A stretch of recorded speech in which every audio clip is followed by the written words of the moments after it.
The we so Right. the we so yo we so Yeah. okay. Man, Go to be on. honest, I ain't even seen Encino Man.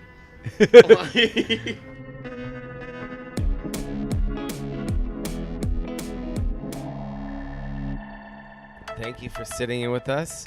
So Peter and I, we met. Why don't you tell him about discovering me and shit? Okay, Yeah. so my story about Pauly is I worked at Disney. I was running the record company. The film people, they Uh-huh. would give me these scripts to read, and I would hate them all. And then they gave me Encino Man. I said, I like this script. And they looked at me like, we're not making that movie. That's crazy. And I said, well, there's a guy you should make it with. And they go, who's that? And I go, it's Pauly Shore. And of course, they were all film guys, so they had no idea who Pauly Shore was. Now, the interesting thing was Jeffrey Katzenberg. Tell us who Jeffrey Katzenberg is, because a lot of people, I mean, you and I obviously know he is. At He's the one ti- of the, probably one of the top 10 most powerful guys in the entertainment business. Yeah, at the time, he ran the Okay. film company at Disney. He was the guy. He called me up that night and said, so tell me about Pauly Shore.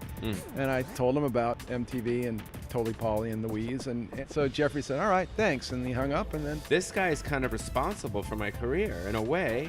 well, I did. But, Yeah. you know, I think you would have made it somehow.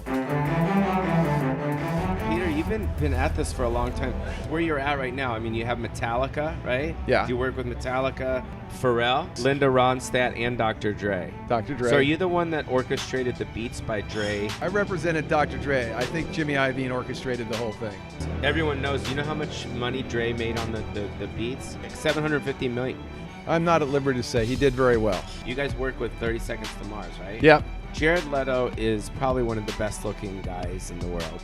He was in Dallas Buyers Club. He got an Oscar for that. I watched that movie, right? I know Jared pretty well. And you're like, where's Jared? If I didn't know he was in it, I would have had no idea. And he's playing the villain in Batman now. Yeah, he's a Joker. That's insane. Yeah, he's going to That- kill it. I mean, think of the balls of this guy. Like, I'm going to take on a role that Jack Nicholson made famous and then Heath Ledger did, and I'm just going to go kill it. So what's up with Pharrell? I met him like probably 10 years ago, and he was just this guy that was so cool and so creative and fashiony and this kind of guy behind the scenes, and then all of a sudden He's still the same. Yeah, he's the same guy, but he's super famous now. So working with him, he's kind of dabbing in every kind of area, right? He's super creative. He's involved in producing. He's involved in fashion, doing touring. The guy's got unbelievable energy. I'm stunned at how many things he takes on. So you were part of that Napster lawsuit? Yeah, what was that about? It was a file sharing service. So you could go to Napster and hear anything you want for free. You didn't have to pay for it anymore. And when I told Dr. Dre about that, he goes, so I work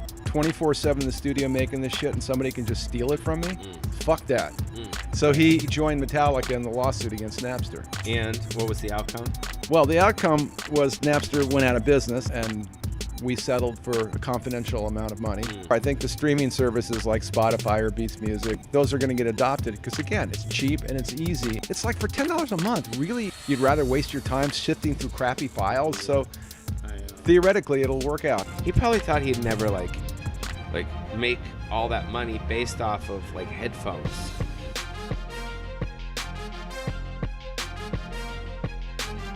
It's a fashion thing. Yeah, So what do you think about that?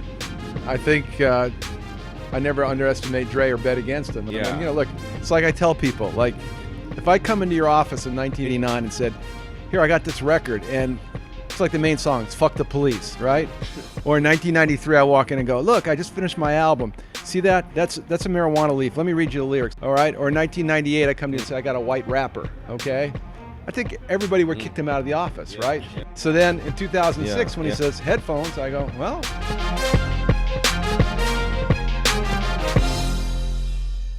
So where's Dre now? Is he still living up on the hill?